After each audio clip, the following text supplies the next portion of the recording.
आप सभी का स्वागत है कैटलिस्ट एजुकेशन के इस यूट्यूब चैनल पर। मैं हूं रोशन सिंह, आपका जीएस गुरु। और जैसा कि निरंतर आप लोगों का प्यार मिलता जा रहा है और आप लोग का जो प्यार है हम लोगों को कार्य करने पर बाधित कर देता है। हम लोग मजबूर हो जाता है कि नहीं कार्य करना पड़ेगा। तो आज सीरीज का दूसरा दिन लगातार है और आज से फिर 25 प्रश्नों को लेकर हम लोग आए हैं। बिना विलंब किए हुए हम लोग अपना क्लास को प्रारंभ करेंगे, वर्ग को प्रारंभ करेंगे, कक्षा को प्रारंभ करेंगे। तो पिछला जो सीरीज चला था उसमें 25 प्रश्नों का संग्रह था जिसका पूरा विस्तार चर्चा किए थे और आज भी पूरा विस्तार चर्चा मिलेगा। और वीडियो प्रारंभ करने के पहले, क्लास शुरू करने के पहले आपसे एक रिक्वेस्ट करेंगे, आप सभी बच्चे एक बार लाइक बटन को ज़रूर दबाइएगा। और पूरी वीडियो देखने के बाद, पूरी कक्षा समाप्त हो जाने के बाद अगर वीडियो बहुत अच्छी लगे, पढ़ाई अच्छी लगे, नॉलेज जानकारी आपको बहुत अच्छी मिली तो एक बार सब्सक्राइब कीजिएगा और लिंक को अपने मित्रों तक शेयर कीजिएगा। तो शुरुआत करते हैं आज की क्लास। तो पहला प्रश्न का शुरुआत होता है बाबू कि गुप्त वंश का संस्थापक कौन था। तो गुप्त वंश का संस्थापक जो था उस व्यक्ति का नाम था श्रीगुप्त था। श्रीगुप्त को गुप्त वंश का संस्थापक कहा गया। श्रीगुप्त जो हैं यही गुप्त वंश के क्या हैं? संस्थापक हैं, संस्थापक हैं। अब बच्चे यहाँ पर ध्यान देंगे, हमने देखा कि सबसे पहला यहाँ पर एक शासक का नाम है और इस शासक का नाम श्रीगुप्त है। और श्रीगुप्त के नीचे अगर सेकंड चॉइस पर देखा जाए तो फिर एक चॉइस है घटोत्कच, घटोत्कच। और तीसरा फिर एक ऑप्शन है, पूरा ऐसा हो जाएगा चंद्रगुप्त प्रथम होना चाहिए, चंद्रगुप्त प्रथम, चंद्रगुप्त प्रथम। श्रीगुप्त जब राज सिंहासन पर बैठे थे तो इन्होंने महाराज का उपाधि धारण किया था, महाराज की उपाधि, महाराज की उपाधि धारण किया था। और घटोत्कच भी आए, ये भी महाराज की उपाधि धारण किया, महाराज की उपाधि धारण किया था।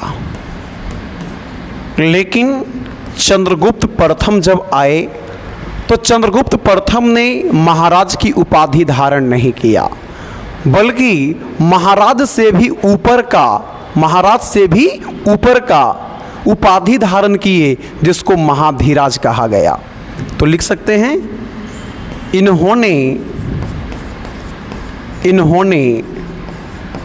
महाधीराज का उपाधि धारण किया। देखो सारा चॉइस पर हम लोग पूरा डिस्कशन करेंगे। महाधीराज को उपाधि धारण किया, राजा से ऊपर महाराजा और महाराजा से भी ऊपर जो होता है उसको महाधीराज कहेंगे। क्या कहेंगे? महाधीराज कहेंगे। तो एक बात हमेशा ध्यान रखना कि महाधीराज का उपाधि धारण करके राज सिंहासन पर बैठने वाला गुप्त वंश का पहला अगर शासक था तो बता कौन था? तो चंद्रगुप्त प्रथम था।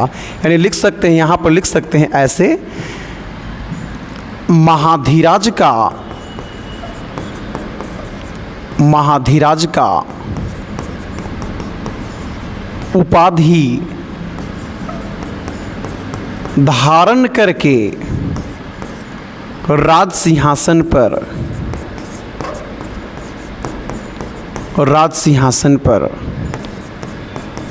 बैठने वाला गुप्त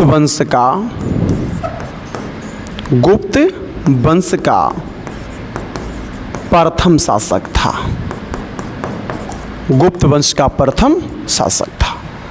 महाधीराज का उपाधि धारण करके राज सिंहासन पर बैठने वाला गुप्त वंश का प्रथम शासक था। उस शासक का नाम बोलो क्या था? चंद्रगुप्त प्रथम था। देखो यही चंद्रगुप्त प्रथम के द्वारा एक संवत का शुरुआत भी किया गया था और उस संवत का नाम था गुप्त संवत। यानी लिख सकते हैं ऐसे, इन्होंने 319 ईस्वी में 319 ईस्वी में गुप्त संवत का शुरुआत किया। गुप्त संवत का शुरुआत किया। गुप्त संवत का शुरुआत हुआ। ऐसे पढ़ोगे ना प्रश्न नहीं छूटेगा। तो हमने देखा तीनों चॉइस पर देखा कि गुप्त वंश का संस्थापक कौन था, तो गुप्त वंश का संस्थापक श्रीगुप्त था।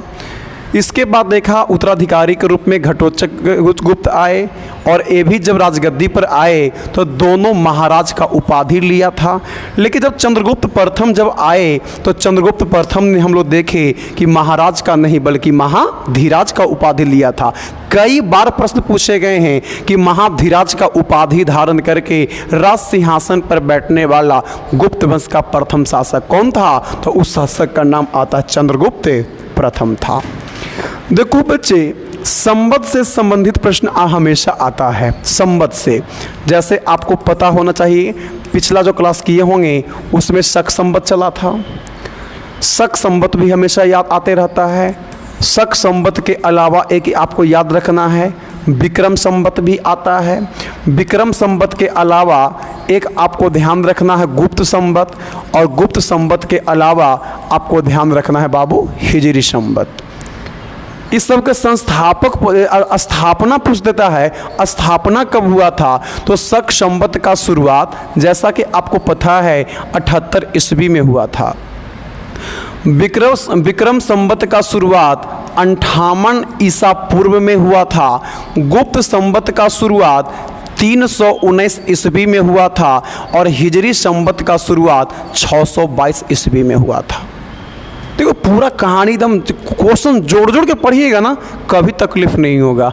तो हमने क्या देखा बाबू, तो हम लोग ने देखा कि यहाँ पर शक संवत का शुरुआत 78 ईस्वी में, विक्रम संवत का शुरुआत 58 ईसा पूर्व में, गुप्त संवत का शुरुआत 319 ईस्वी में और हिजरी संवत का शुरुआत 622 ईस्वी में हुआ।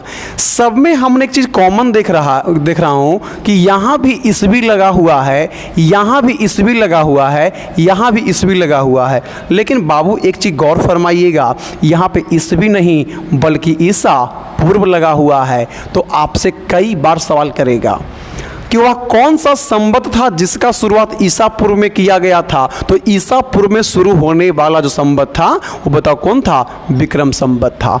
यानी लिख सकते हैं यहाँ पर एक लाइन फिर यहाँ पर लिख के निकल जाए, विक्रम संवत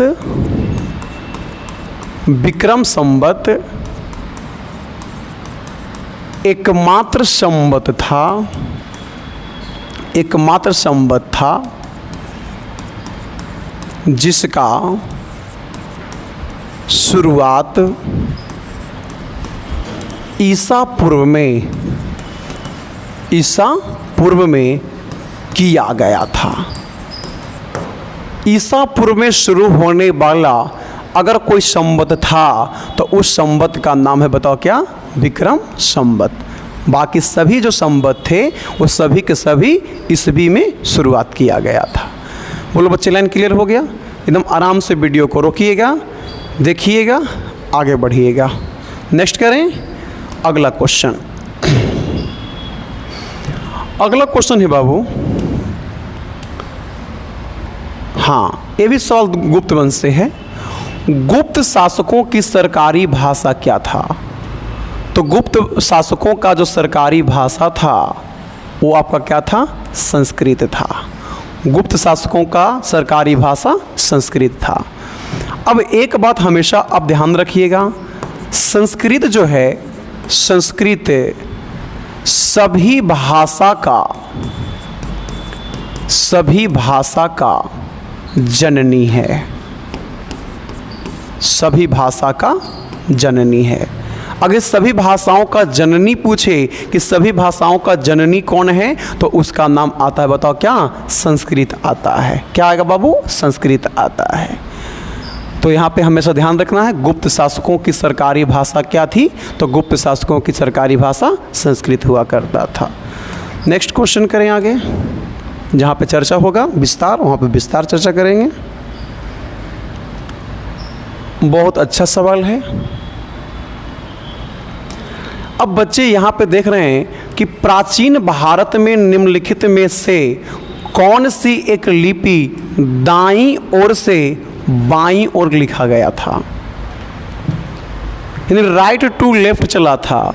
तो प्राचीन भारत में अगर यहाँ पे शुरुआत होगा तो एक लिपि है और उस लिपि का नाम है खरोष्ठी लिपि। कौन लिपि बाबू? खरोष्ठी लिपि। अब देखो बच्चे, यहाँ पर पहला सबसे पहले बात को समझो। लिपि, यहाँ पर जो लिपि है, लिपि का अर्थ हुआ लिखने का तरीका। लिपि का अर्थ बोलो क्या है? लिखने का तरीका। और जैसा कि भारतीय संविधान में एक अनुच्छेद है 343, और भारतीय संविधान के अनुच्छेद 343 में लिखा गया है कि भारत का राज्य भाषा हिंदी और लिपि देवनागरी होगा। तो लिपि का अर्थ क्या है? लिखने का तरीका। तो यहाँ पे जितने भी लिपि हैं, जैसे यहाँ पर देखो बहुत सारे लिपि की चर्चा से चलेगा। जैसे देखो यहाँ पर एक ब्राह्मी लिपि मिलेगा, ब्राह्मी लिपि।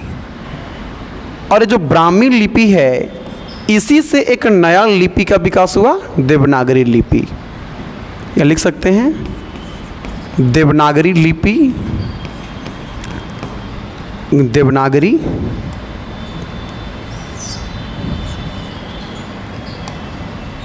लिपि का विकास, देवनागरी लिपि का विकास ब्राह्मी लिपि से हुआ है।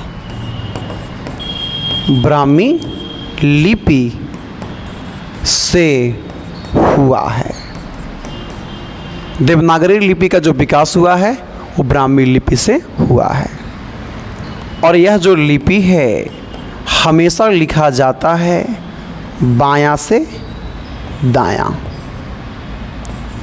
बायां से दायां, यानी left to right, left to right. लेकिन जो खरोष्ठी लिपि है बाबू, खरोष्ठी लिपि जो है, खरोष्ठी लिपि जो है, एक खरोष्ठी लिपि बायां से दायां नहीं बल्कि दायां से बायां लिखा गया था। यानी ये जो लिखा गया था ये हमेशा लिखा गया था राइट टू लेफ्ट, बायां से दायां खरोष्ठी लिपि लिखा गया था। अब यहीं पे आप एक बात हमेशा आपको ध्यान रखना है, उर्दू। क्या बाबू? ये बिहार एसएससी का प्रश्न रह चुका था, ठीक है। उर्दू, तो उर्दू पूछेगा। उर्दू जो लिखते हैं, हम लोग लिखते हैं, जो इस्लाम धर्म में जो लोग उर्दू लिखते हैं वो हमेशा कैसे लिखते हैं? तो दायां से बायां, यानी वो किसका उदाहरण है? खरोष्ठी लिपि। तो लिख सकते हैं ऐसे यहाँ पे, उर्दू खरोष्ठी लिपि का, खरोष्ठी लिपि का उदाहरण है। ऐसे पढ़ोगे ना सर, कभी भी तकलीफ नहीं होगा एग्जाम में, कभी भी तकलीफ नहीं होगा। तो कभी भी आ जाए कि बताओ दाईं ओर से बाईं ओर कौन सा लिपि लिखा गया था, तो उस लिपि का नाम था क्या बाबू? तो खरोष्ठी लिपि था, खरोष्ठी लिपि था। यहाँ पर देखो एक लिपि और आपको मिल रहा है चॉइस में, और वो आपका है शारदा लिपि। कौन लिपि है बाबू? शारदा लिपि। तो हमेशा ध्यान रखना है कि शारदा लिपि का जो शुरुआत हुआ था वो पश्चिम भारत से हुआ था। कहाँ से हुआ था? पश्चिम भारत से। मुख्यतः इसका शुरुआत जो हुआ था वो जम्मू कश्मीर से हुआ था। लिख सकते हैं मुख्यतः इसका शुरुआत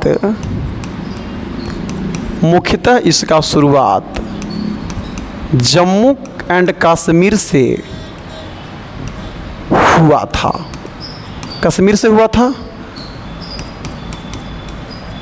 यह 1200 वर्ष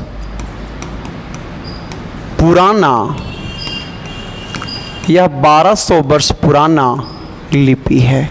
अगर आपसे कभी करे कि शारदा जो लिपि है, शारदा लिपि कितनी पुरानी है, तो लगभग मानते हैं कि 1200 वर्ष पुराना जो है वो शारदा लिपि है। यहाँ पर देखो बउआ एक चॉइस और है, और वो है नंद नागरी। क्या है बाबू? नंद नागरी। तो नंद नागरी जो लिपि आप देख रहे हो, ये भी ब्राह्मी लिपि का ही हिस्सा है। किस लिपि का हिस्सा है? ब्राह्मी लिपि का। तो लिख सकते हैं यहाँ पे, यह ब्राह्मी लिपि का हिस्सा है।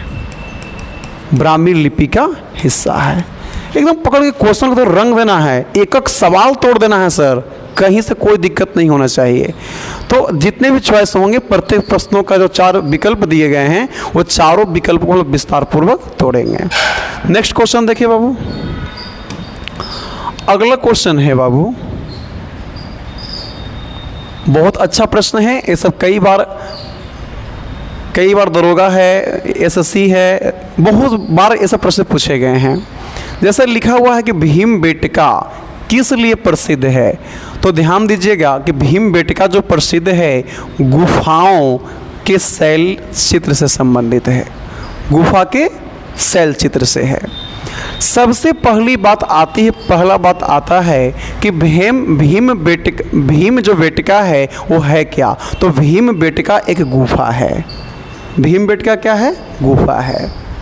और यह जो गुफा है ये आदि मानव के द्वारा बनवाया गया है। आज नहीं, आदि मानव का गुफा है भीमबेटका का गुफा, और यह मध्य प्रदेश के रायसेन जिला में है। यहाँ लिख सकते हैं यहाँ पे ऐसे, भीमबेटका एक गुफा है। भीमबेटका एक गुफा है जिसका निर्माण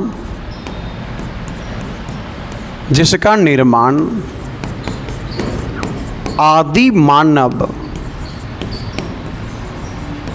के द्वारा किया गया था। आदि मानव के द्वारा किया गया था। यह गुफा मध्य प्रदेश के रायसेन जिला में स्थित है। मध्य प्रदेश के रायसेन जिला में स्थित है। मतलब बुआ आपसे अगर सवाल कर दे कि बताओ भीमबेटका क्या है, तो क्लियर हो गया कि भीमबेटका एक प्रकार का क्या है? गुफा है। आपसे पूछ दे कि बताओ कौन सा राज्य में है, तो मध्य प्रदेश में है। और आपसे पूछे कि मध्य प्रदेश के किस स्थान पर है, रायसेन में है। भीमबेटका गुफा, इसका निर्माण कौन किया, तो इसका निर्माण आदि मानव के द्वारा किया गया, जिसमें जो उसका शैलचित्र है, इस शैलचित्र के कारण ये काफ़ी प्रसिद्ध है। यहाँ पर देखो बाबू चॉइस नंबर बी है, ये लिखा गया है सोन नदी का उद्गम स्थल। क्या लिखा है बाबू? सोन नदी का उद्गम स्थल। तो ध्यान रखना है कि सोन नदी का उद्गम स्थल है जो है ये अमरकंटक की पहाड़ी है। या लिख सकते हैं इसका उद्गम अमरकंटक की पहाड़ी है।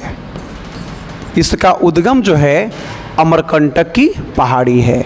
और सोन नदी में ध्यान रखना है कि यह गंगा की सहायक नदी है। लिख सकते हैं सोन गंगा की सहायक नदी है। सोन जो है गंगा की सहायक नदी है।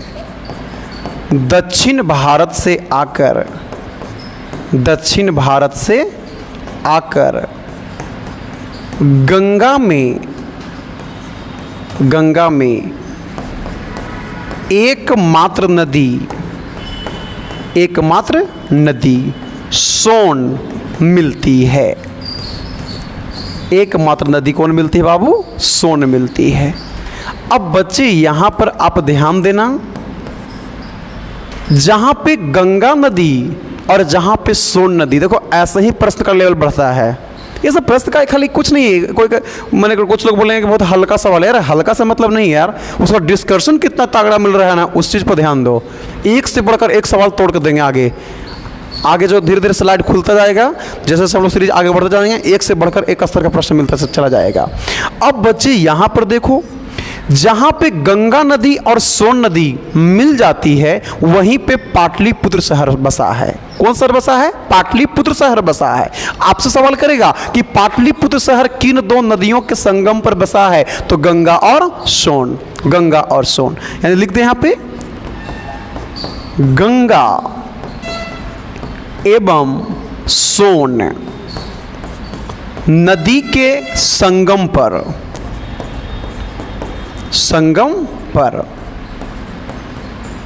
पाटलिपुत्र शहर को हर्यक वंश का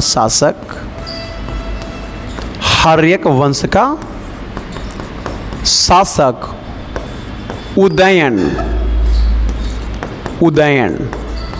बसाया था। ये भी क्लियर हो गया कौन बसाया था। तो हमने देखा, देखो तो पूरी बात कंसेप्ट है यार, क्लियर हो रहा है कि गंगा और सोन नदी के संगम पर बताओ कौन सा शहर बसा है, तो पाटलिपुत्र शहर बसा है। पाटलिपुत्र शहर बताओ कौन सा वंश बसाया था, हर्यक वंश बसाया था। और हर्यक वंश का शासक कौन था? उदयन था।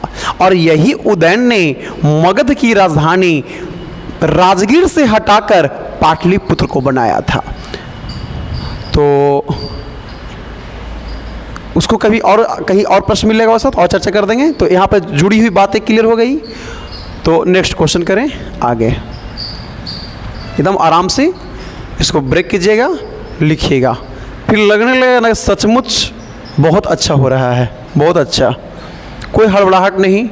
कभी हम नहीं कहेंगे कि तुमको हम ये करा देंगे, वो करा देंगे, ऐसा करा देंगे, वो सब नहीं।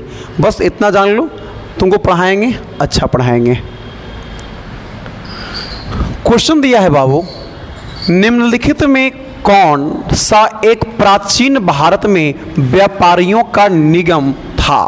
तो व्यापारियों का जो निगम एगो प्राचीन काल में था उसका नाम था मणिग्राम। नाम क्या था बाबू? मणिग्राम था। मणिग्राम जो था ये आपका व्यापारियों का निगम हुआ करता था। अब देखो यहाँ पर एक चॉइस आपको मिल रहा है और वो चॉइस आपका अष्टदिग्गज का है।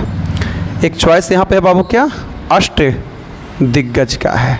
अष्टदिग्गज सवाल कर देगा अष्टदिग्गज क्या है, तो कहना कि आठ कवियों का समूह था। क्या था? 8 कवियों का समूह था। और जो कवि हुआ करते थे वो किस भाषा के थे? तो तेलुगु भाषा के थे। यहाँ लिख सकते हैं अष्टदिग्गज में यह 8 तेलुगु कवियों का समूह था।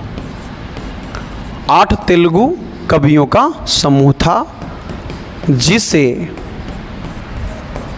अष्टदिग्गज कहा जाता था। अष्टदिग्गज कहा जाता था। आपसे कभी सवाल करेगा कि अष्टदिग्गज का संबंध किस शासक से रहा था? कृष्णदेवराय। लिख सकते हैं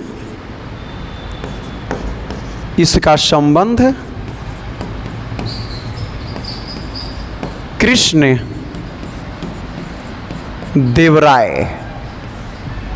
कृष्णदेवराय से था। कृष्णदेवराय से था। किससे था बाबू? कृष्णदेवराय से था। अब देखो बच्चे, कृष्णदेवराय जो हैं ये काफ़ी इम्पोर्टेंट हैं। जैसे कृष्णदेवराय हैं तो इन्हीं को आंध्र भोज कहा गया है। आंध्र भोज कहा गया है। कहा गया है। आंध्रभोज किसको कहा गया? कृष्णदेवराय को कहा गया, या इसी कृष्णदेवराय को आंध्रभोज भी कहा गया। आंध्रभोज और भी कई नाम से जाना गया है। एक चीज़ उसमें और जोड़ सकते हैं,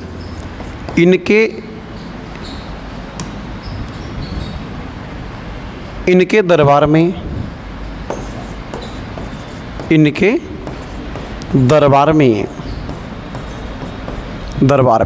तेनालीराम रहते थे। कभी सवाल करें कि तेनालीराम जो रहते थे किसके दरबार में रहते थे? कृष्णदेवराय के दरबार में रहते थे। नेक्स्ट क्वेश्चन करें।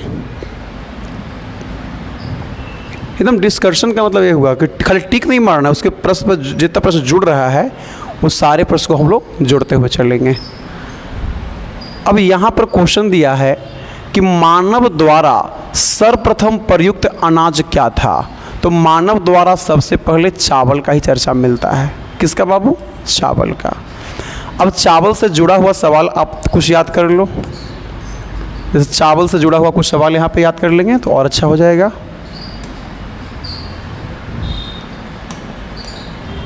चावल,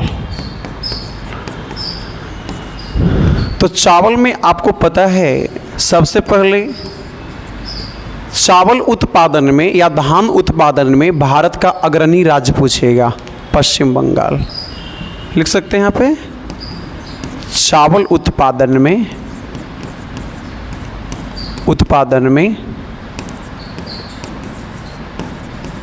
पश्चिम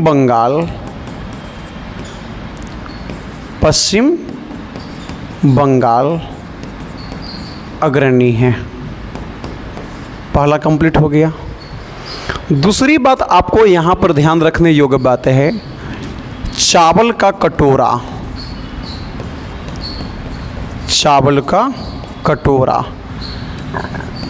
छत्तीसगढ़ को कहा जाता है। छत्तीसगढ़ को कहा जाता है। देखो प्रश्न चल रहा है इतिहास का, लेकिन उससे जुड़ी हुई जितनी भी बातें हैं वो सारे बात हम लोग करवा रहे हैं। जब कॉपी को रंग दो पकड़ के, सचमुच मजा आएगा। चावल का कटोरा किसको कहा गया? छत्तीसगढ़ को कहा गया। तीसरा सवाल आपसे पूछ सकता है कि राष्ट्रीय चावल अनुसंधान केंद्र कहाँ है? तो उड़ीसा के कटक में है। कहाँ है बाबू? उड़ीसा के कटक में। लिख सकते हैं यहाँ पे, राष्ट्रीय चावल अनुसंधान केंद्र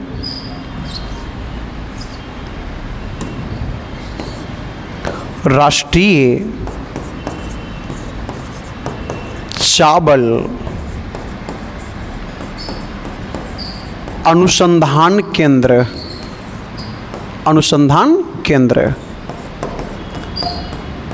उड़ीसा के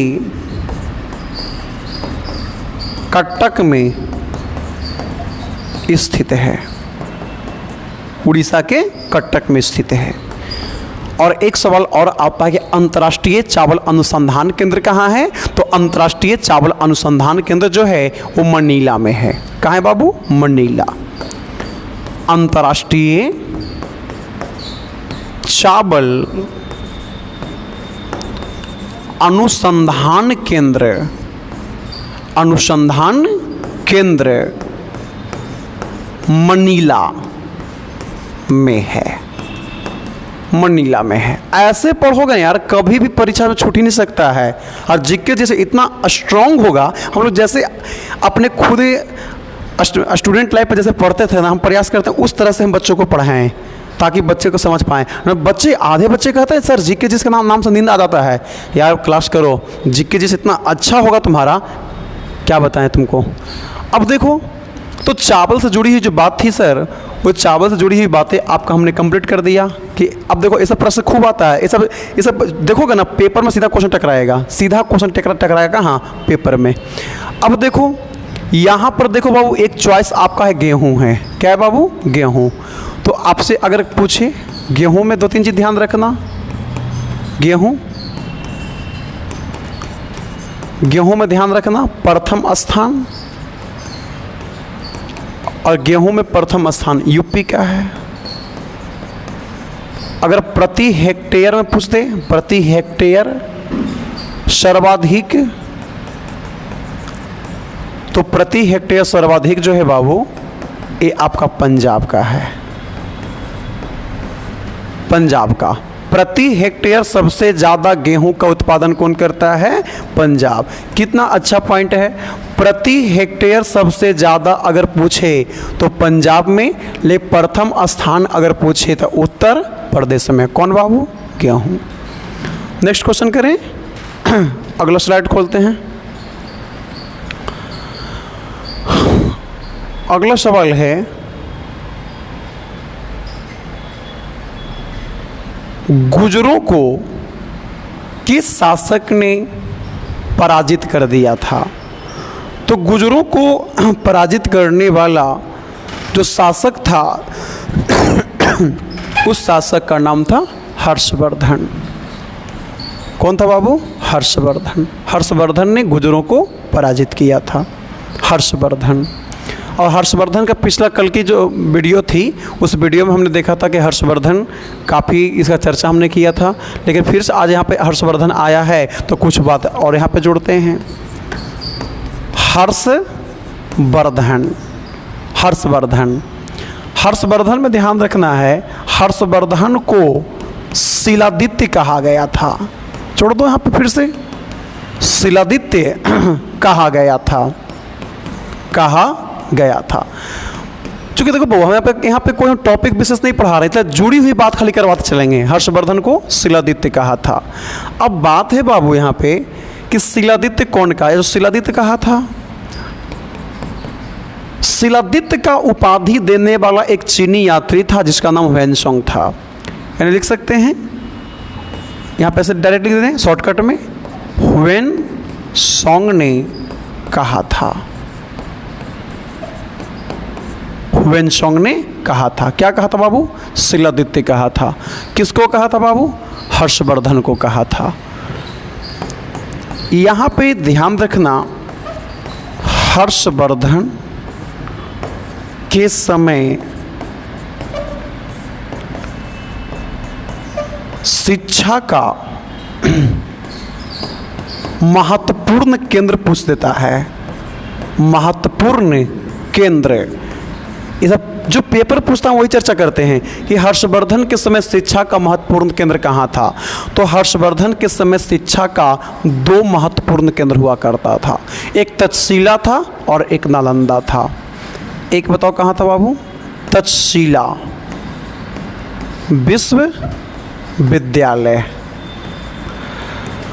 तक्षशिला विश्वविद्यालय था। और एक कहाँ था बाबू? नालंदा विश्वविद्यालय था। तक्षशिला विश्वविद्यालय और नालंदा विश्वविद्यालय, ये जो दो विश्वविद्यालय था, ये शिक्षा का बहुत ही महत्वपूर्ण केंद्र था। ये पूछेगा हर्षवर्धन के समय शिक्षा का महत्वपूर्ण केंद्र कौन था? तो एक आपका था कौन? तक्षशिला विश्वविद्यालय था, और एक बाबू बताओ कौन था? नालंदा विश्वविद्यालय था, नालंदा विश्वविद्यालय था। यहाँ पर देखो राज्यवर्धन, राज्यवर्धन। अब देखो राज्यवर्धन जो था इसका हत्या शशांक ने कर दिया था। कौन किया था? शशांक ने। इसका हत्या शशांक ने किया था। शायद पिछला वीडियो में करवाए भी होंगे। इसका हत्या शशांक ने किया था, शशांक ने किया था। यहाँ पे चंद्रगुप्त मौर्य, चंद्रगुप्त मौर्य। और चंद्रगुप्त मौर्य जो था वो नंद वंश के अंतिम राजा धनानंद को हराकर और मौर्य वंश का स्थापना किया था। और कोई विस्तार क्वेश्चन आगे कुछ कहीं मिलेगा तो हम लोग चर्चा कर लेंगे। अगली क्वेश्चन है सर, थोड़ा सा ब्लैक हो गया है यहाँ पे। इसमें क्वेश्चन लिखा हुआ है, अगर दिख रहा होगा तो अच्छी बात है, और नहीं दिख रहा होगा तो उसको हम थोड़ा सा सुना देते हैं। लिखा हुआ है कि गौतम बुद्ध है, लिखा है बाबू कि गौतम बुद्ध द्वारा भिक्षुणी संघ की स्थापना कहाँ किया गया था? तो गौतम बुद्ध के द्वारा भिक्षुणी संघ, यहाँ पर देखो क्या है? भिक्षुनी संघ।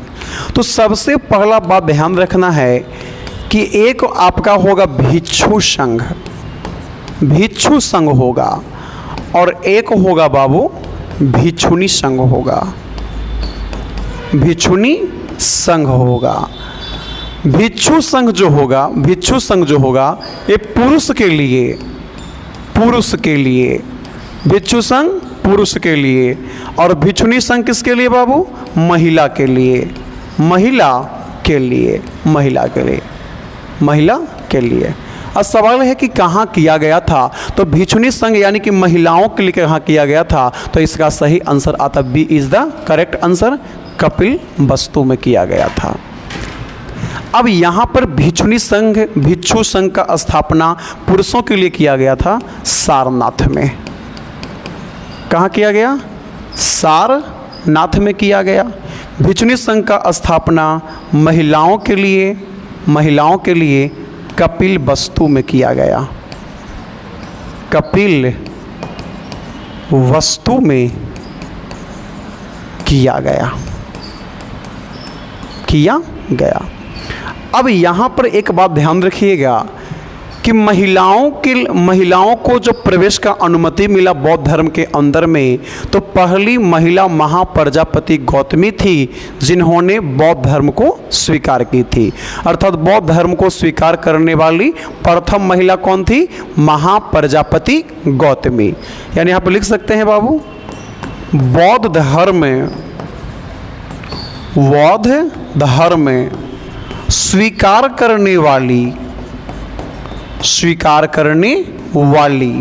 प्रथम महिला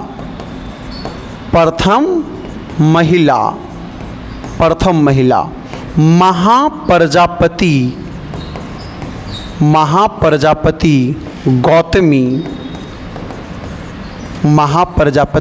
गौतमी थी। कौन थी बाबू? महाप्रजापति गौतमी थी। बोलो बच्चे, लाइन क्लियर हो गया? तो ऐसे पढ़ोगे कभी भी दिक्कत नहीं होगा, पूरी क्वेश्चन को तोड़ दिए। तो यहाँ पे सारनाथ है भिक्षुनी संघ, यानी सारनाथ है, यहाँ पे लिख सकते हैं पुरुष के लिए, पुरुष के लिए, चॉइस पर भी हो गया शॉर्टकट में, पुरुष के लिए। कपिल वस्तु में हम लोग देखें क्या लिखा हुआ है, कपिल वस्तु में, तो यहाँ हमको पता है महिला के लिए। अब देखो यहाँ पर देखो एक चॉइस है, और वो चॉइस वैशाली है। और यही वैशाली जो है, जब गौतम बुद्ध गृह त्याग किए थे और गृह त्याग करने के बाद जब एक ज्ञान प्राप्ति के लिए निकल पड़े थे, तो ये सबसे पहले पहुँचे थे कहाँ पे? वैशाली में। और वैशाली में एक व्यक्ति से इनका मुलाकात हुआ, अलार कलाम, और वही अलार कलाम गौतम बुद्ध के प्रथम गुरु बने थे। लिख सकते हैं वैशाली का अलार कलाम, वैशाली का अलार कलाम, वैशाली का अलार कलाम गौतम बुद्ध का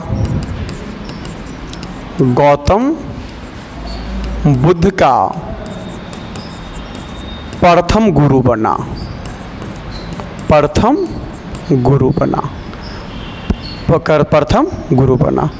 बच्चे अब देखो क्या बोलता है, प्रथम गुरु कौन बने थे? तो अलार कलाम बने थे। इनसे सांख्य दर्शन एवं उपनिषद का शिक्षा बुद्ध प्राप्त किए। मतलब सवाल अगर मिले कि बताओ, अगर वैशाली के अलार कलाम से अगर गौतम बुद्ध मिले थे तो शिक्षा किसका धारण किए? तो इन्होंने जो शिक्षा धारण किया था वो सांख्य दर्शन का किया था, और सांख्य दर्शन के साथ साथ इन्होंने उपनिषद का शिक्षा लिया था। अलार कलाम कहाँ से थे बाबू? वैशाली से थे, वैशाली से थे। बोलो बच्चे, क्लियर हो गया? चलो नेक्स्ट क्वेश्चन देखें। अगली क्वेश्चन आती है, गौतम बुद्ध ने अपना प्रथम उपदेश कहाँ दिया था? तो गौतम बुद्ध ने अपना पहला उपदेश कहाँ दिया था? आंसर बोलो। D is the correct answer, Sarnath में दिया था। कहाँ पर दिया था बाबू? सारनाथ में दिया था, सारनाथ में। अब यहाँ पर प्रथम उपदेश को धर्म चक्र परिवर्तन कहा गया है। प्रथम उपदेश जो था इसको धर्म चक्र परिवर्तन कहा गया है। दूसरा भाग ध्यान रखना है, उपदेश की भाषा, उपदेश की भाषा पाली था। आपसे अगर कभी सवाल करे कि गौतम बुद्ध के उपदेश की भाषा क्या था? पाली था। तीसरा इंपॉर्टेंट बात है, प्रथम उपदेश में क्या दिया? तो प्रथम उपदेश में 4 आर्य सत्य दिया, 4 आर्य सत्य दिया था, 4 आर्य सत्य दिया था। प्रथम उपदेश में 4 आर्य सत्य दिया था। अब 4 आर्य सत्य कौन कौन थे? तो पहला बात ध्यान रखना है बाबू, विश्व दुखों से भरा है, विश्व दुखों से भरा है, विश्व दुख से भरा है। दूसरा बात इन्होंने समझाया कि दुख का कारण इच्छा है, दुख का कारण इच्छा है। तीसरा बात इन्होंने समझाया, इच्छा हटाकर दुख हटाया जा सकता है, इच्छा को हटाकर दुख को हटाया जा सकता है। और चौथा बात इन्होंने दिया था अष्टांगिक मार्ग, अष्टांगिक मार्ग। और अष्टांगिक मार्ग पर चलने से दुख की इच्छा की समाप्ति हो जाएगी। यही प्रथम उपदेश में दिया। और प्रथम उपदेश कहाँ पे दिए थे? सारनाथ में दिया। ये सारनाथ जो आप देख रहे बाबू, इसी सारनाथ को ऋषिपत्तनम भी कहा गया है। क्या कहा गया? ऋषिपत्तनम, ऋषिपत्तनम भी कहा गया, ऋषिपत्तनम भी कहा गया। अब देखो ये जो बोध गया है, बोध गया,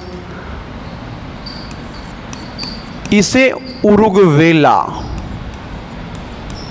उरुगवेला कहा गया है, उरुगवेला कहा गया है, जहां ज्ञान प्राप्ति हुई थी, ज्ञान की प्राप्ति हुई थी, ज्ञान की प्राप्ति हुई थी।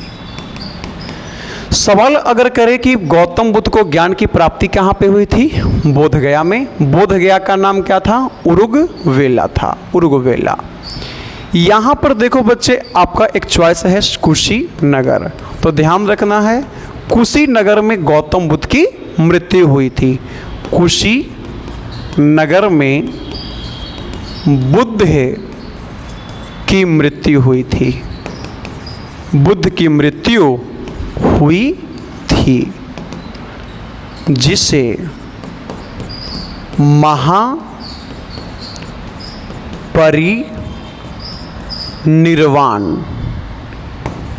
भी कहा गया है, कहा गया है। अगर आपसे सवाल करें कि बताओ जो गौतम बुद्ध की मृत्यु हुई, इस गौतम बुद्ध के मृत्यु को, गौतम बुद्ध के मृत्यु को किस नाम से जाना गया? तो इसी को महापरिनिर्वाण कहा गया। क्या कहा बाबू? महापरिनिर्वाण। अर्थात क्वेश्चन क्या दे देगा कि बुद्ध को महापरिनिर्वाण की प्राप्ति कहाँ हुई? कुशीनगर में हुआ। गौतम बुद्ध के द्वारा धर्म चक्र परिवर्तन कहाँ पे हुआ था? सारनाथ में हुआ। अब जैसे सरल प्रश्न पूछना हो वैसे प्रश्न पूछे आपसे बनेगा। बोलो बच्चे, लाइन क्लियर हो रहा है? एक एक सवाल तोड़ना है, ठीक है। नेक्स्ट क्वेश्चन आगे करें। अगला प्रश्न है बाबू, बहुत अच्छा सवाल है और सवाल आपका है कि बौद्ध धर्म, कलर चेंज करें, प्रश्न है बौद्ध धर्म एवं जैन धर्म दोनों के उपदेश किसके शासनकाल में दिया गया था? तो जब दोनों यहाँ पे आपका उपदेश दे रहे थे तो उस समय शासन जो था वो बिंबिसार का था। किसका शासन था बाबू? बिंबिसार का था, बिंबिसार का था। हर्यक वंश का संस्थापक। कौन वंश का बाबू? हर्यक वंश का संस्थापक। अगर आपसे सवाल करें कि हर्यक वंश का संस्थापक कौन था, तो हर्यक वंश का संस्थापक बिंबिसार था। एक बात ध्यान रखना, बिंबिसार जो था, इस बिंबिसार का पुत्र था अजातशत्रु, और अजातशत्रु ने राज सिंहासन पर बैठने के लिए अपने पिता बिंबिसार का हत्या किया था। यानी यहाँ पे जोड़ दें, जोड़ कर निकल सकते हैं यहाँ पे, बिंबिसार का हत्या इसका पुत्र अजातशत्रु ने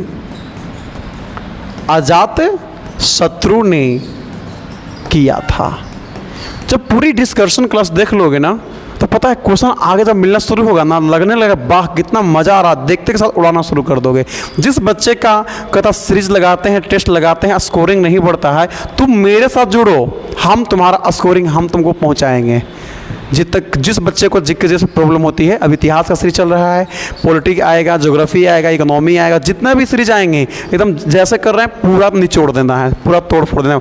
हिस्ट्री से लेकर केमिस्ट्री तक करवाएंगे, हिस्ट्री से लेकर केमिस्ट्री तक।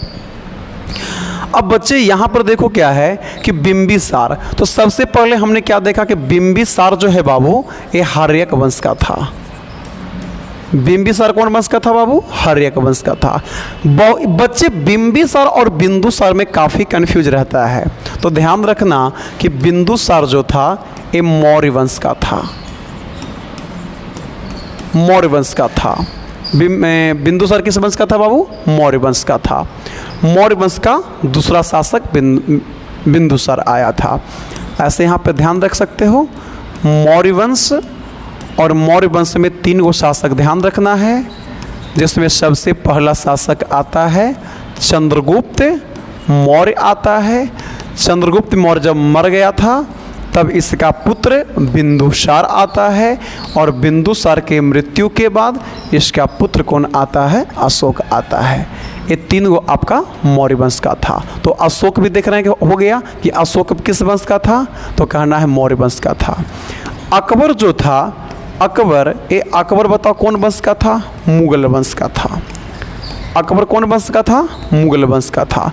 तो बौद्ध एवं जैन दोनों धर्म का उपदेश जो मिला दिया गया था वो बिंबिसार के शासनकाल में। कभी कभी सवाल क्या डाल देता है कि जिस समय गौतम बुद्ध को ज्ञान की प्राप्ति हुई थी उस समय मगध का शासन कौन था? बिंबिसार था, और यही गौतम बुद्ध ने बिंबिसार को जाकर उपदेश दिए थे, और बिंबिसार भी बौद्ध धर्म को स्वीकार किया था, और बिंबिसार ने बौद्ध भिक्षुओं के बौद्ध धर्म के विकास के लिए राजगीर में एक विहार का निर्माण करवाया था, और उस विहार का नाम था वेणुवन विहार। यानी यहाँ पे एक लाइन और जोड़ दें तो मजा आ जाएगा। इन्होंने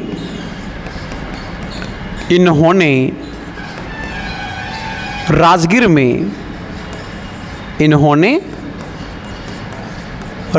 में वेणुवन विहार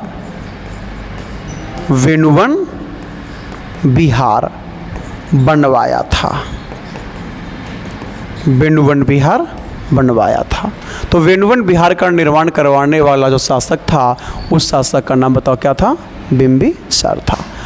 तो नेक्स्ट क्वेश्चन आगे करें। अगला क्वेश्चन आता है बाबू, महावीर की मृत्यु कहाँ हुई थी? बहुत अच्छा सवाल है ना। महावीर की मृत्यु कहाँ हुई थी? तो ध्यान देना है, महावीर की जो मृत्यु हुई थी वो आपका पावापुरी में हुआ था। कहाँ हुआ बाबू? पावापुरी में हुआ था, पावापुरी। अब सुनो, पावापुरी, पावापुरी आपसे पूछेगा कि पावापुरी जो है बताओ किस राज्य में है? तो बिहार में एक जिला पड़ता नालंदा, और वही बिहार के नालंदा जिला है। पावापुरी बिहार राज्य के नालंदा जिला में है, नालंदा जिला में है। जहां पूछता है कौन मंदिर है, तो ध्यान रखना हमेशा जल मंदिर। जहां जल मंदिर स्थित है, जल मंदिर स्थित है। कभी सवाल अगर करे कि जल मंदिर कहाँ स्थित है, तो पावापुरी में है। कुल गुमले, ऐसा कोई पता नहीं विस्तार। लुम्बिनी, और लुम्बिनी जो है गौतम बुद्ध का जन्म स्थल है। गौतम बुद्ध का जन्म स्थल है। बताओ कहाँ बाबू? लुम्बिनी है। तो महावीर की मृत्यु कहाँ हुई थी? पावापुरी में हुआ था, पावापुरी में। कोई दिक्कत नहीं सर। नेक्स्ट क्वेश्चन आगे करें। अगला प्रश्न आता है, सिद्धार्थ को ज्ञान की प्राप्ति, है ना, सिद्धार्थ को ज्ञान की प्राप्ति कहाँ हुई थी? सिद्धार्थ, सबसे पहले जानो सिद्धार्थ था कौन? तो आपको पता है कि गौतम बुद्ध का जो बचपन का नाम था वो क्या था? सिद्धार्थ था। सिद्धार्थ गौतम बुद्ध के बचपन का नाम था, बचपन का नाम था। गौतम बुद्ध के बचपन का नाम क्या था? सिद्धार्थ था। तो सिद्धार्थ को ज्ञान की प्राप्ति कहाँ हुई? पे ही गया में हुआ था। कहाँ हुआ था? गया। गया जिला है, और गया में ही एक जगह पड़ता है बोध गया। कहाँ है बाबू? बोध गया। जहाँ पे कुशीनगर है, कुशीनगर में क्या हुआ था? महापरिनिर्वाण, माने क्या? मृत्यु हुआ। महापरिनिर्वाण अर्थात मृत्यु हुआ। ज्ञान प्राप्ति को आपको पता है कि क्या कहा गया है? प्रथम उपदेश को कहा ज्ञान प्राप्ति के बाद इनको बुद्ध कहा गया था। सारनाथ में आपको पहले से पता है प्रथम उपदेश, प्रथम उपदेश। क्लियर है? नेक्स्ट क्वेश्चन, अगली क्वेश्चन आती है बबुआ।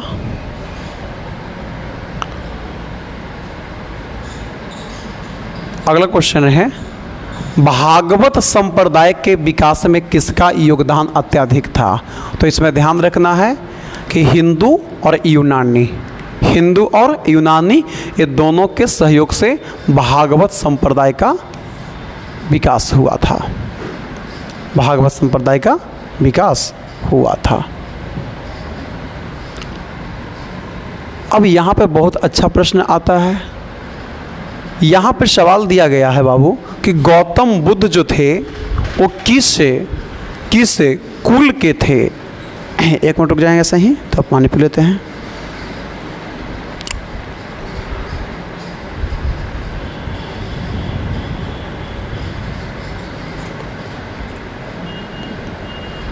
चलिए, गौतम बुद्ध किस क्षत्रिय कुल के थे? तो आंसर बोलो क्या हो जाएगा? शाक्य हो जाएगा। क्या हो जाएगा? शाक्य। ध्यान रखना है, माता महामाया थी, महामाया थी। पिता पूछेगा कि गौतम बुद्ध के पिता कौन थे? बताओ गौतम बुद्ध के पिता कौन थे? माता तो महामाया थी, पिता कौन थे? पिता का आंसर आप लोग कमेंट कीजिएगा। इसके अलावा चलेगा पत्नी।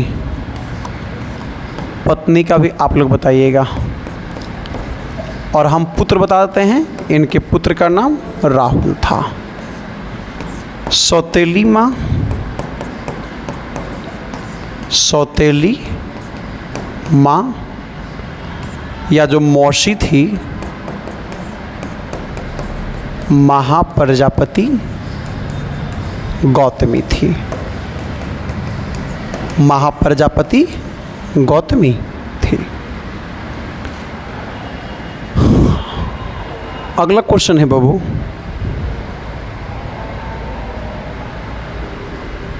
निम्नलिखित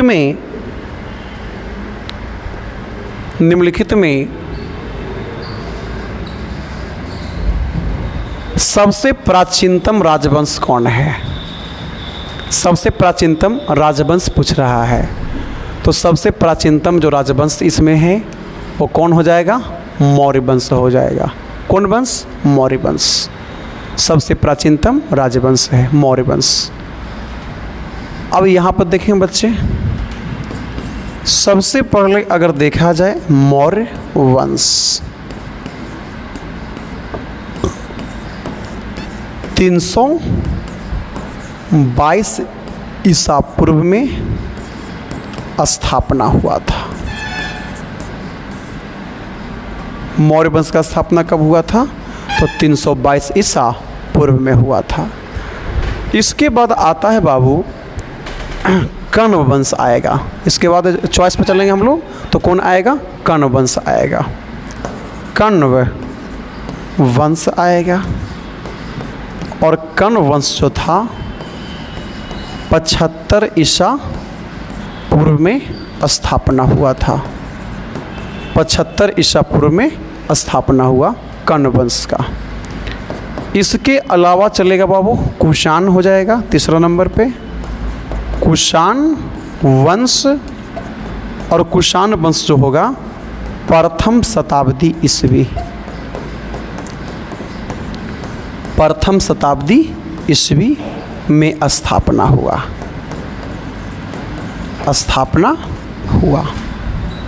और उसके बाद सबसे अंतिम कौन हो जाएगा? गुप्त वंश हो जाएगा। गुप्त वंश, और गुप्त वंश 240 ईस्वी में स्थापना।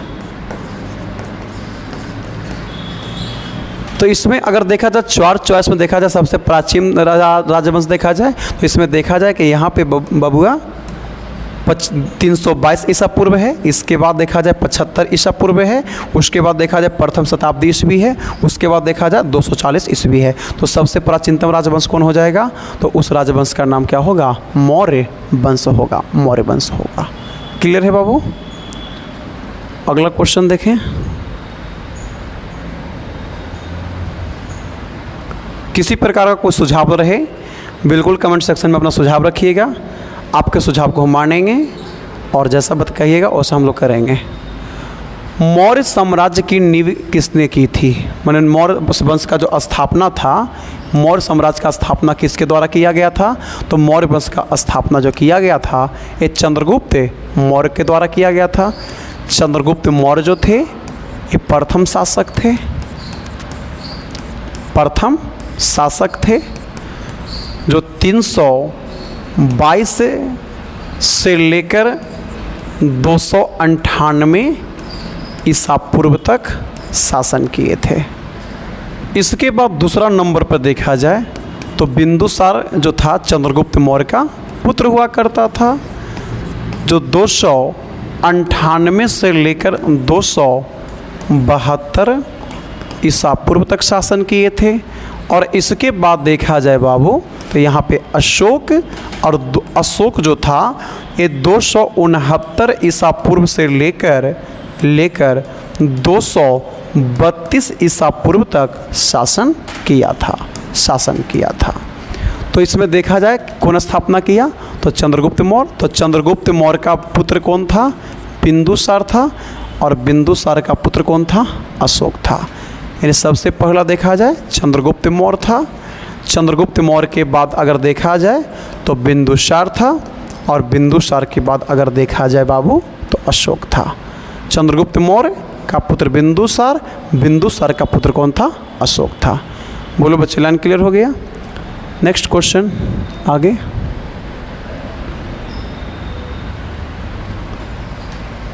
बहुत अच्छा सवाल है। कहा कि मौर्य साम्राज्य में प्रचलित मुद्रा को क्या कहा जाता था? तो इसमें देखो पर्ण कहा गया था। क्या कहा गया था? पर्ण कहा गया था। यानी यहाँ पे लिख सकते हैं मौर्य साम्राज्य में पहली बार मुद्रा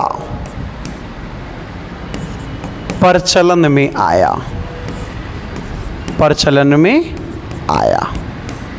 पहला बात कंप्लीट हो गया। आपसे कभी सवाल करें मौर्य की पहली बार मुद्रा का प्रचलन कौन काल में आया? मौर्य काल में आया।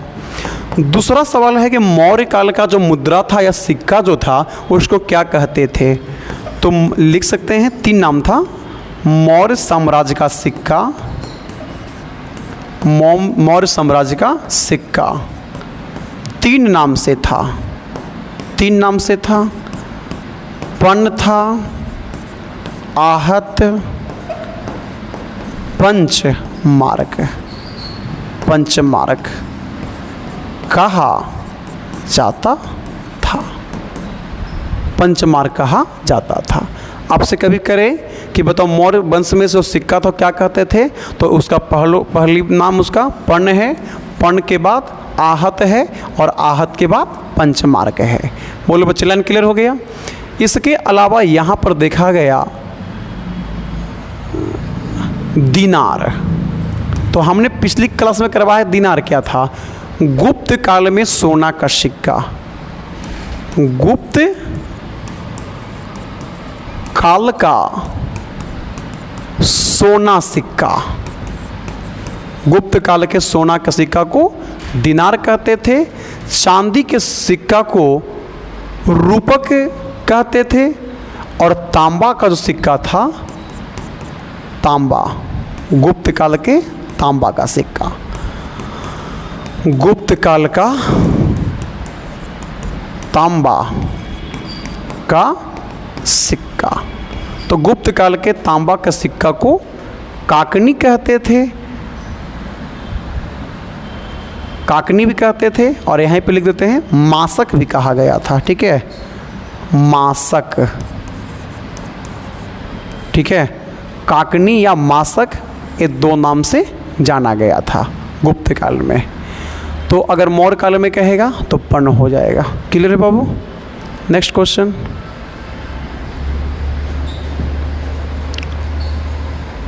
अगला है बाबू कि मौर्य काल में शिक्षा का सर्वाधिक प्रसिद्ध केंद्र कौन था? तो मौर्य काल में शिक्षा का सबसे प्रसिद्ध जो केंद्र था वो तक्षशिला था। कौन था बाबू? तक्षशिला। तक्षशिला था। अब ध्यान रखना, यही तक्षशिला विश्वविद्यालय के आचार्य या कुलपति जो थे चाणक्य थे। कौन थे? चाणक्य। लिख सकते हैं, ये बीपीएससी का सवाल रह चुका है। ठीक है, तक्षशिला विश्वविद्यालय, तक्षशिला विश्वविद्यालय का आचार्य चाणक्य थे। कौन थे बाबू? चाणक्य थे। क्लियर हो गया क्वेश्चन? बाकी तुमको नालंदा विश्वविद्यालय के बारे में पता है, कुमारगुप्त प्रथम ने स्थापना करवाया था। नालंदा विश्वविद्यालय का स्थापना कौन करवाया? कुमारगुप्त प्रथम ने करवाया था। अब अगली क्वेश्चन आती ही बाबू कि सांची के स्तूप का निर्माण, सांची का जो स्तूप है कौन बनवाया था? तो सांची के स्तूप का निर्माण जो था अशोक ने करवाया था। कौन करवाया था बाबू? अशोक ने करवाया था। सांची का स्तूप, सांची का स्तूप मध्य प्रदेश में है। राज्य ध्यान रखना है, मध्य प्रदेश में है। सांची का स्तूप कहाँ है बाबू? मध्य प्रदेश में है। ठीक है, एकदम आराम से यार, अकबकाना नहीं है। एक प्रश्न को डील करेंगे, तुमको सचमुच लगेगा वाह और वैसे प्रश्न करवाएंगे जो आपको एग्जाम पैटर्न पर है। ये नहीं कि खुदा पहाड़ निकली चाहिए, कुछ लोग देख रहे हैं उल्टा पुल्टा जे मन पढ़ाते रहता है। नहीं, जो पूछता है, जो क्वेश्चन बैंक को हमेशा देखा करो। हम लोग पता है वो टीचर नहीं है जो किसी टीचर से पढ़े और टीचर बन गए। हम लोग एक स्टूडेंट थे, रगड़ाए फेंकाए। हम लोग पता है कि कहाँ से प्रश्न आती है और कहाँ से बनती है, इसलिए फालतू जी पढ़ाते हैं हम लोग नहीं। और यही कारण है कि आज मैक्सिमम बच्चों का रिजल्ट मिलता है और लोगों की पहली पसंद बन जाती है। आज प्रतिदिन हज़ारों बच्चे हमसे ऑफलाइन में जुड़ते हैं। ऑफलाइन ऑनलाइन में तो हम लोग पहली बार आए, लेकिन आप लोग का सपोर्ट और प्यार मिलता रहेगा तो बहुत आगे हम लोग भी जाएंगे, है ना। ध्यान दें बच्चे, क्वेश्चन दिया है श्रीनगर का स्थापना किस मौर्य शासक ने किया था। तो श्रीनगर का स्थापना कौन किया था? अशोक ने किया था। अब देखो एक पुस्तक है, उस पुस्तक का नाम है राजतरंगिणी। कलहन ने लिखा था राजतरंगिणी, और वही कलहन के द्वारा लिखा गया पुस्तक राजतरंगिणी से पता चलता है कि मौर्य सम्राट अशोक ने श्रीनगर शहर को बसाया था। पूरी बात को लिखेंगे, है ना। ये नहीं कि बस खाली बता दिए, सुना कर छोड़ दिए, तुम लोग लिख नहीं पाओ। इसलिए हम खुद लिखते। जब हम खुद यहाँ पर लिखेंगे, आपको भी कलम चलाना पड़ेगा। जब तक कलम की क्रांति नहीं आएगी कुछ नहीं हो सकता, ठीक है। कलम से क्रांति आएगी। तो यहाँ पर लिख सकते हैं कलहन के द्वारा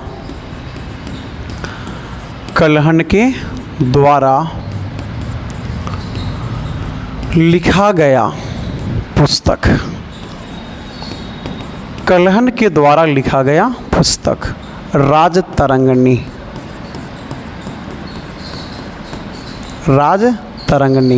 से, कलहन के द्वारा लिखा गया पुस्तक राजतरंगिणी से स्पष्ट होता है कि अशोक ने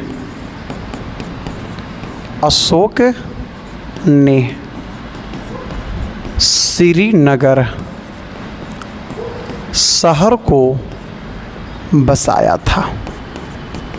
श्रीनगर शहर को बसाया था जो झेलम नदी के तट पर है। कौन नदी पर है बाबू? झेलम नदी के तट पर है। कौन शहर है? तो श्रीनगर शहर है, ठीक है। तो श्रीनगर शहर को बसाने वाला शासक कौन था? तो अशोक था। देखो यहाँ पर एक पुस्तक है राजतरंगिणी। यहाँ पे देखिए बाबू, एक पुस्तक कौन मिला हुआ है? राजतरंगिणी। और इसी राजतरंगिणी पुस्तक से कश्मीर के इतिहास का जानकारी मिलता है। प्रश्न करेगा कि कश्मीर के इतिहास का जानकारी किस पुस्तक से मिलता है? राजतरंगिणी से। लिख सकते हैं यहाँ पे कश्मीर के इतिहास का जानकारी मिलता है। कश्मीर के इतिहास का जानकारी मिलता है। आप बनाओ ना क्वेश्चन, दरोगा का बनाओ, बीपीएससी का बनाओ, बिहार एसएससी के बनाओ बिहार एसएससी के 75 प्रश्न जीके जीएस का रहता है। जितना बता रहे हैं ना उससे बाहर क्वेश्चन नहीं भागेगा। और अगर भाग भी रहा है तो उसको हम डिस्कशन यहाँ कर रहे हैं, लगातार डिस्कशन कर रहे हैं। डिस्कशन में सब क्वेश्चन पकड़ाएगा। तो नेक्स्ट क्वेश्चन करें बाबू, एकदम आराम से लिखते चलेंगे, है ना। तो नेक्स्ट क्वेश्चन क्या कहता है? नेक्स्ट अगला प्रश्न है कि कण्व वंश का संस्थापक कौन था? ठीक है, क्वेश्चन क्या है बाबू? कण्व वंश का संस्थापक कौन था? तो कण्व वंश का जो संस्थापक था उसका नाम था वासुदेव कण्व था। कण्व वंश का संस्थापक कौन था बाबू? वासुदेव कण्व। वासुदेव कण्व जो था वो कण्व वंश के संस्थापक था। ठीक है, वासुदेव कण्व। नेक्स्ट क्वेश्चन, इस समय क्या डिस्कशन करें? जहाँ पे मज़ेदार रहता है डिस्कशन खुद करते हैं। अगला क्वेश्चन क्या है? अगला क्वेश्चन दिया कि पुरुषपुर, ठीक है, पुरुषपुर निम्नलिखित में किसका दूसरा नाम है? तो पुरुषपुर दूसरा नाम किसका था? पेशावर का। किसका? पेशावर का। हमेशा यहाँ पे पेशावर में एक बात ध्यान रखना है, यह कनिष्क की राजधानी थी। कनिष्क की राजधानी थी। किसका राजधानी था बाबू? कनिष्क की राजधानी कहाँ था? पेशावर था। पाटलिपुत्र, पाटलिपुत्र में देखेंगे तो इसमें अगर देखा जाए तो उदयन अपनी राजधानी मगध की राजधानी राजगीर से हटाकर पाटलिपुत्र शहर को बनाया था। पंजाब छोड़ दो भी, पटना ऐसा लिख सकते हैं। 1541 में पाटलिपुत्र का नाम बदलकर पटना शेरशाह सूरी ने किया था। 1541 में पाटलिपुत्र का नाम बदलकर पटना शेरशाह सूरी ने किया था। शेरशाह सूरी ने किया था। समय लगेगा मेरे साथ पढ़ने में, लेकिन ये नहीं जो और लोग पढ़ाते हैं, लोग को देखते हैं यार तो बड़ा अजीब लगता है, आता है टिक मारता आगे बढ़ जाता है। इसे एक एक सवाल पर हम लोग डील करना है सर, ठीक है।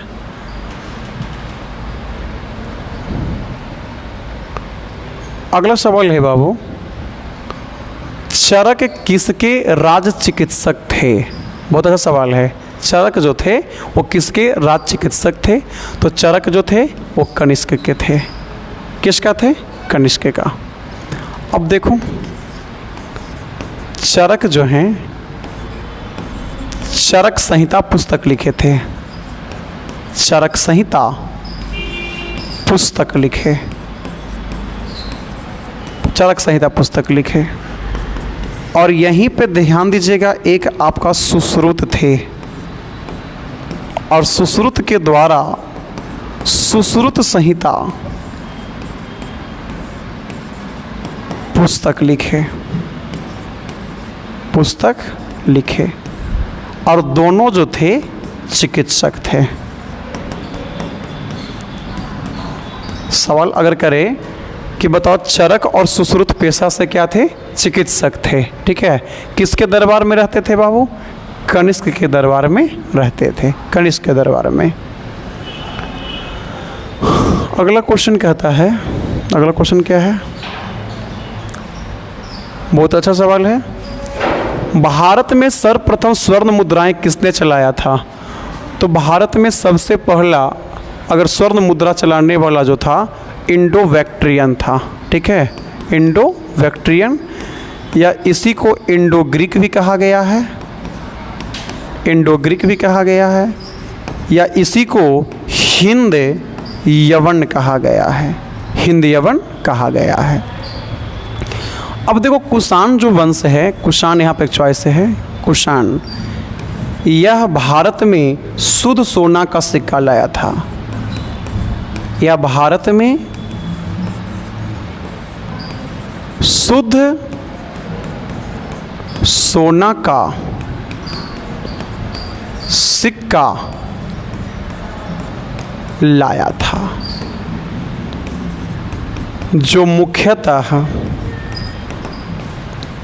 कनिष्क ने चलाया था। कनिष्क ने चलाया था। मुख्यतः कौन चलाया था? कनिष्क ने चलाया था। तो भारत में अगर सवाल करे बाबू कि भारत में शुद्ध सोना का सिक्का कौन लाया था? कुषाण वंश। जबकि सबसे पहले कौन लाया? इंडो ग्रीक वंश। और इसमें ध्यान रखना है मिनांडर, मिनांडर ने पहली बार, मिनांडर ने पहली बार स्वर्ण सिक्का चलाया,